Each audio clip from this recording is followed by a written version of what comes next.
હરે Krishna. કૃષ્ણાસ cuisine ગુજરાતીમાં આપનું હાર્દિક સ્વાગત છે. અગિયારસનો પાવન અને પવિત્ર દિવસ એટલે ભગવાન શ્રી કૃષ્ણનો સૌથી પ્રિયમાં પ્રિય દિવસ. આ વખતે અગિયારસમાં આપણે એક નહીં પરંતુ સૌથી સરળમાં સરળ એવી 2 રેસીપી આપણે શીખીશું. અગિયારસમાં આપણે અવનવા અલગ અલગ પ્રકારના પરાઠા બનાવતા હોઈએ છીએ. તો આજે આપણે બનાવવા જઈ રહ્યા છીએ સાબુદાણાના પરાઠા. આ જે પરાઠા છે તેની સાથે આપણે રાયતું સર્વ કરીશું અને આ પરાઠા ઉપરથી એકદમ ક્રિસ્પી અને અંદરથી સોફ્ટ બને છે. આ જે રાયતું છે તે એકદમ ક્રીમી અને પાઇનેપલનો ઉપયોગ કરીને આપણે બનાવીશું તો ખટમીઠા રાયતા સાથે પરાઠા ખૂબ જ સરસ લાગે છે. ચાલો બનાવવાનું શરૂ કરીએ. સૌ પ્રથમ આપણે લઈશું 1.5 કપ જેટલા સાબુદાણા. હવે સાબુદાણામાં પાણી ઉમેરી અને તેને સરસ રીતે ધોઈ લઈશું.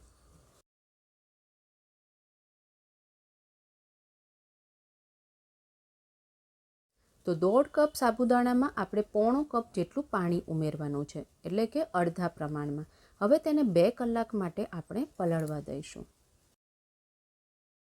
અહીંયા 2 કલાક થઈ ગયા છે. ચાલો ચેક કરી લઈએ. તમે જોઈ શકો છો કે સાબુદાણા એકદમ છૂટા છૂટા છે, બિલકુલ પણ એકબીજાને ચીપકેલા નથી. તો આ જ રીતે આપણે ખીચડી માટે પણ સાબુદાણા પલાળવાના હોય છે. હવે અહીંયા 5 મીડિયમ સાઇઝના બટાકાને આપણે ધોઈ અને બાફી લીધા છે અને તેને એકદમ ઠંડા કરી લેવાના છે. હવે સાબુદાણાને આપણે મિક્સિંગ બાઉલમાં લઈ લીધા છે. હવે નાનું જે ગ્રેટર હોય છે, છીણીથી આપણે બટાકાને છીણી લેવાના છે. અને આ રેસીપીમાં જે પણ વસ્તુઓનો ઉપયોગ કર્યો છે તેની યાદી અમે ડિસ્ક્રિપ્શન બોક્સમાં આપી દીધેલ છે. હવે તેમાં સિંધવ મીઠું અને 1 ચમચી જેટલું શેકેલા જીરાનો પાવડર ઉમેરીશું. 2 ટેબલસ્પૂન જેટલા વાટેલા આદુ મરચાં અને ઝીણી સમારેલી 1/2 કપ જેટલી કોથમીર. 2 ચમચા જેટલો લીંબુનો રસ ઉમેરવાનો છે.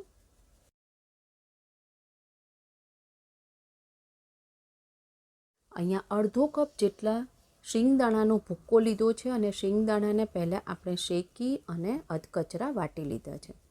બધી વસ્તુઓ સરસ રીતે મિક્સ કરી લઈશું. પરાઠા હોય કે વડા હોય, સાબુદાણાને જો તમે પરફેક્ટ રીતે પલાળેલા હશે તો એ બિલકુલ પણ ચીપટ નહીં રહે.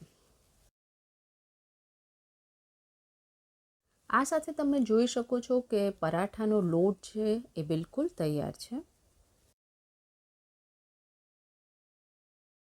હવે રાયતું બનાવવા માટે અહીંયા આપણે 2 કપ જેટલું પાણી ગરમ કરી લીધું છે. તેમાં 1 ચમચા જેટલી ખાંડ ઉમેરવાની અને તેને ઓગાળી લેવાનું છે. ખાંડ અહીંયા પીગળી ગઈ છે. 1 કપ જેટલા સુધારેલ પાઇનેપલ લીધા છે. પાઇનેપલને આવી રીતે ટુકડા કરી લીધા છે. હવે તેને 3 મિનિટ માટે આપણે બોઇલ કરી લેવાના છે. અહીંયા 3 મિનિટ થઈ ગઈ છે અને પાઇનેપલ જે છે એ અધકચરા બફાઈ ગયા છે. સ્ટવ બંધ કરી દઈએ. આવી રીતે ચાળણીમાં એને નીકાળી લેવાના છે અને એકદમ તેને ઠંડા કરી લેવાના છે. હવે પરાઠા બનાવવા માટે આપણે હાથ ઉપર થોડું તેલ લગાવી લઈએ. થોડો લોટ લઈ અને તેના મીડિયમ સાઇઝના આવી રીતે ગોળા વાળી લેવાના છે.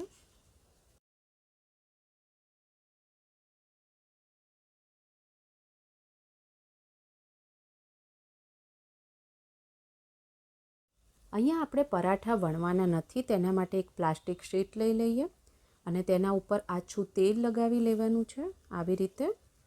હવે તેના ઉપર પરાઠાનો લૂવો રાખી દઈએ. તેના ઉપર બીજી એક પ્લાસ્ટિક શીટ મૂકી દેવાની છે અને આ રીતે હાથેથી જ દબાવીને પરાઠાને બનાવી લેવાનું છે. આમાં વણવાની બહુ જરૂર નથી. આ રીતે આરામથી જ આપણે પરાઠા બનાવી શકીએ છીએ. પરાઠાને બહુ પતલું નહીં કરવું. આ બિલકુલ તૈયાર છે.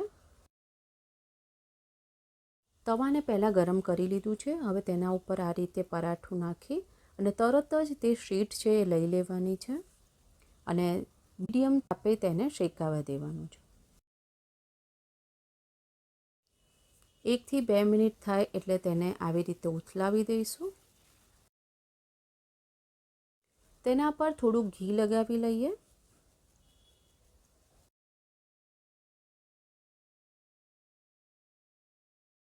અને પરાઠાને બંને બાજુથી ક્રિસ્પી અને ગોલ્ડન થાય તેવી રીતે શેકી લેવાના છે.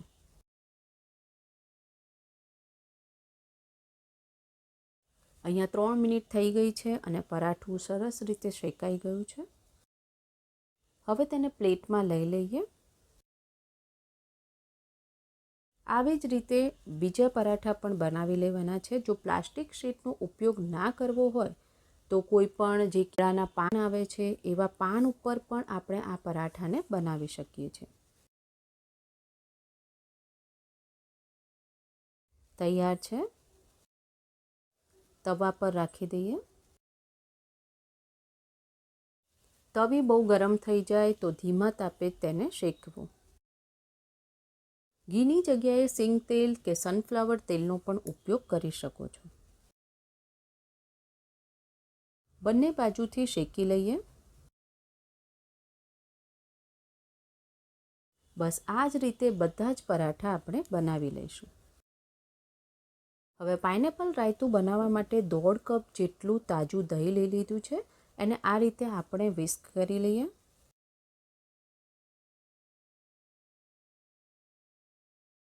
પાઇનેપલ ઠંડુ થઈ ગયું છે તે ઉમેરીએ. 1/2 કપ જેટલા દાડમના દાણા ઉમેરીએ. એક ઝીણું સમારેલું લીલું મરચું, અડધી ચમચી જેટલો મરીનો પાવડર,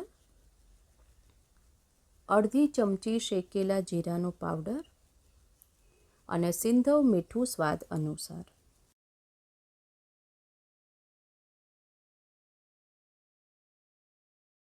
થોડી ઝીણી સમારેલી કોથમીર. હવે બધું સરસ રીતે મિક્સ કરી લઈએ. આ જે ફ્રૂટ રાયતું છે, જે ફ્રેશ ઇન્ગ્રેડિયન્ટ્સનો આપણે ઉપયોગ કર્યો છે, તેનાથી આ રાયતું ખૂબ જ સરસ લાગે છે. તેને તમે કોઈ પણ રાજગીરાના પરાઠા કે શક્કરિયાના પરાઠા સાથે પણ સર્વ કરી શકો છો. અહીંયા આપણું ઠંડુ રાયતું બિલકુલ તૈયાર છે. ચાલો સર્વ કરીએ. અહીંયા ઠેચા સાથે સર્વ કરી રહી છું.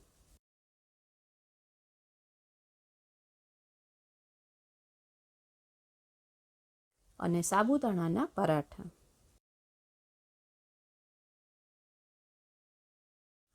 હવે તુલસી પત્ર પધરાવીને ઠાકોરજીને ભોગ અર્પણ કરીશું.